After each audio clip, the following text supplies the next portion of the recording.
gotta get up early in the morning. It's all mucky like. Being a farmer, I think it's kind of hard work.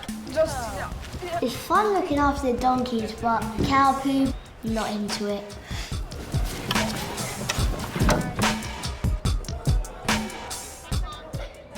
It's a cold Monday in February, and Andy Mathieson, head teacher at Kelvin Grove Primary School in South London, is giving a final briefing to a Year 5 and 6 group. To get to Exeter, which direction are we travelling? It's preparation for what he hopes will be a memorable week away from school. A lot of it's unseen and unplanned, and you're never quite sure. And it's that uncertainty that I really enjoy about it all. So southwest, that's the general direction that we've got there. That's good. Just trace that route now with your finger. Talk about it to your partner, okay? If you see just under the E of Exeter, there's a red road going out, again, in a westerly direction. The children are going to spend that week in Devon on a working farm, and they will be the ones doing the work. Nethercott is run by a charity, Farms for City Children, and everyone, teachers as well as pupils, have to get their hands dirty. You'll be going down to the dairy and you'll be watching the milking, and you'll be feeding baby calves, and you'll be clearing up cow poo. Okay, there's always something to do around the farm.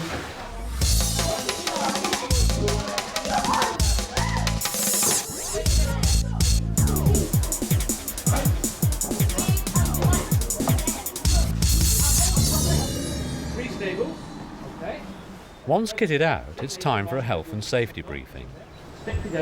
Ever since foot and mouth disease, all farms have had to pay strict attention to biosecurity, and farm manager Barry Searle demonstrates Nethercott's low-tech solution. You will notice that in the yard just here, we have a big tub of disinfectant. If your wellies are nice and long like mine, you can just walk in and you can walk out, okay? This is the ding-dong bell, so called because it goes, all right? And when you hear that bell ring, it simply means go into the house as quickly as you can. With the briefing over, it's straight down to work. The children will be working in small groups for the week, with one teacher keeping an eye on each group. The first thing it's going to do is suck your hand, okay? And health and safety won't allow us to let you do that, so please refrain from putting your hands in. And they haven't actually worked out there's no milk in my finger. So each calf has around about 4 pints of milk every morning and every evening. Check on the shed that you're feeding that the number matches the number on your bucket, okay? The first lesson on the farm is about keeping the animals happy, so the children are taught how to feed them.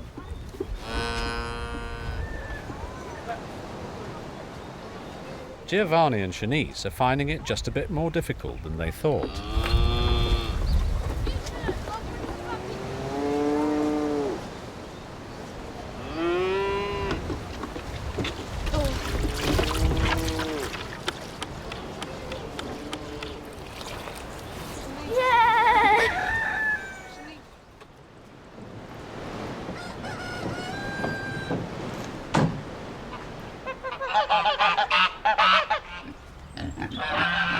Day 2, and it's not taken long for the children to get to grips with the daily routine on the farm, including understanding their responsibility for the animals' welfare. It's actually grass, okay? We cut it in the summer and we put it into a big pit. Feeding silage to the dairy herd can be a bit of a smelly job. Basically spread it all along the line. I'll try and get these cows out and then I'll come and help you when I'm down.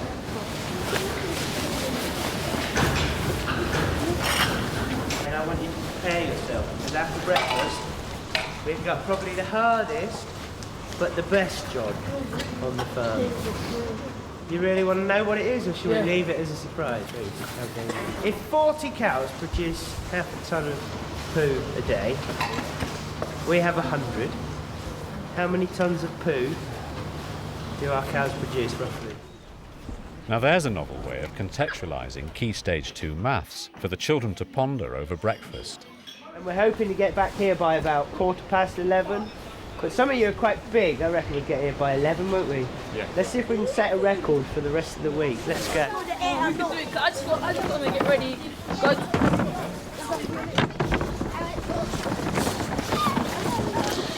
Children are the huge part of this place. They're the soul of the place, really. For them, it's huge adventure, I think. Coming from where they do to the countryside, they just love it. Absolutely. We've all got stiffy in it. They suddenly realise, I've got to do it. They see their friends doing it. Develops their teamwork. And they all get stuck in. By the end of the week, they're loving it. Okay, ready? Let's go.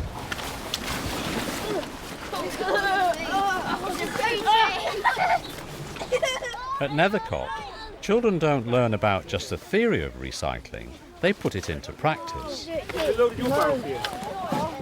Halfway through the week, and the children are already drawing their own conclusions about life in the country. With the land it comes with, you got to get up early in the morning, you got to like clean up all the horse poo and all sorts. It's all mucky like, but when you go in it's nice. But to have a house here, I'd rather have a house here with servants to do all this work. You got to kill things here, and it's not really nice like to kill stuff, because it won't make you feel right knowing that you have to eat something that you've killed. You're an animal murderer. A lot of smiles and a lot of laughs today. Been good. A lot of shaking of heads to begin with, but really now they're all getting the point of it, I think. And hopefully they'll sleep tonight. That's all I'm worried about. After another long working day, it's time to put the health and safety session into practice.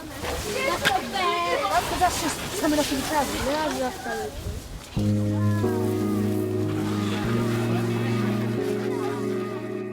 Devon has been farmed for centuries, and the children hear firsthand about the old ways from retired farmer Tom Farley. Now, what do you think that is used for? And don't say whacking cows, because if you hit a cow with that, you probably knock it out. Bit of a walking stick, bit short for that. Now, if you look at it closely, it's shiny at both ends, so that means it's been held at both ends, so it's made to lift something. But what? Yes? Like when a sheep's born, you get the rope. No, it's not used with animals. You've got to think about harvest time. You know what happens at harvest time on a farm? I want you to kneel down there, please, and face the others. And I'll need one of the teachers, please, to help me with this. I don't mind who. Sit up straight, please. Kneel up straight. That's it. And from now on, don't move. You're a sack of wheat. If you take that in your right hand, please. Your left hand goes on top of the sack and grips it. Don't mind her hair. Lower the pole right down. Right down, low, low, low, low, low. Lean the sack back and lift. And up comes the sack. It's called a granny. Now, why it's called a granny, I'm not quite sure. Sometimes you get a child here that the teachers say are not very good back at school. But when they get here, they suddenly find something they can do. And they get surprised. The teachers are really surprised by certain children that back at school, they're a problem.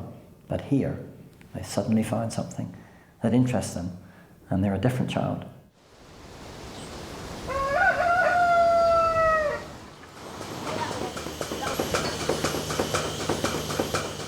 Another day, and at the crack of dawn, one group finds itself down in the milking parlour.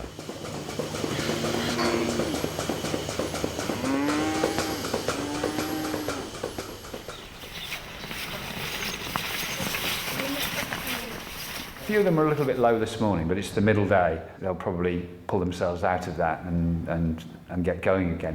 But they've been remarkable. And when they get the bit between their teeth, there's a sort of sense of pride that suddenly comes out in wanting to complete the task. Okay, so when you see the male, point. That one is taller. Thank you. For it to hatch out into a chick. They learn to live together with other friends, and they learn about things that really matter a lot to people, but things that they really aren't taught about much these days. Just living, the environment, the development of their food and the provision of it, all sorts of things. There is no end to the list, really. You got it, Harry, have you? I love the straw in your hat as well. Many of the children who come to the farm have very little idea about where their food comes from. But by the end of the week, all of that has changed. This is your last time in here, team. Probably the next time you see these animals will be in Tesco or Sainsbury's or wherever you go. Okay, stop for a second. And there you go.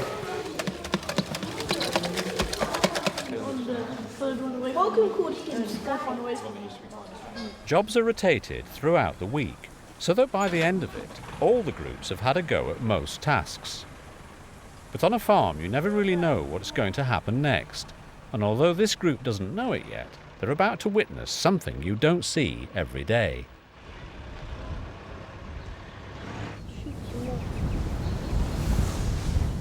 I'm not overconfident of the outcome. See the back legs? Well, maybe you can, maybe. Yeah. There's the tail. I've got to be quite quick now. If I can. Got to give it a little shake to get the fluid out of its lungs. Right, girl. I just want to see if you've got enough. Yeah. Come on. Yeah. I've got to do it, guys. Whew. Come on, girl. Another one. That was nice before breakfast. Well, guys, you got a grandstand view of all that? Breakfast on the last day, and then there's still one more job to do before it's time to say goodbye and begin the long journey back to London. And shake it on the silage, in you get. Empty your bags out. Shake and spread all the way along. Farming is kind of hard work. The farmers have to wake up about 5 or 6 o'clock to get ready to check their animals. Like if you're working for Nevercourt, you have to come here by 7:30, pick them up, go back, do your normal stuff, come back. It's hard work. When you work in teams, you get to work with your friends in your group. Get the next food. Brilliant. Well done, team. I like it a lot better here. It's a lot calmer. There's hardly any sirens. You have to, think about the wildlife more than you do in London, because people in London just litter all over the place. But here, you just can't. You have to pick it up. It's not about necessarily ever wanting to be a farmer, but at least they'll go away understanding where the food that's put in front of them comes from and how it's produced and the hard grind that goes in behind it. We've had a good week, hard working week. The weather's been a little bit cold, but we've seemed to have been able to battle through that. Now it's time to go home, but not everyone is looking forward to it. You have to sit down and learn at a table instead of actually doing it yourself. Hey,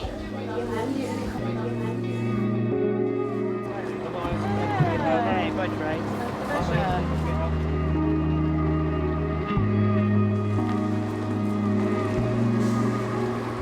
It's fun looking after the donkeys, but cow poo, not into it.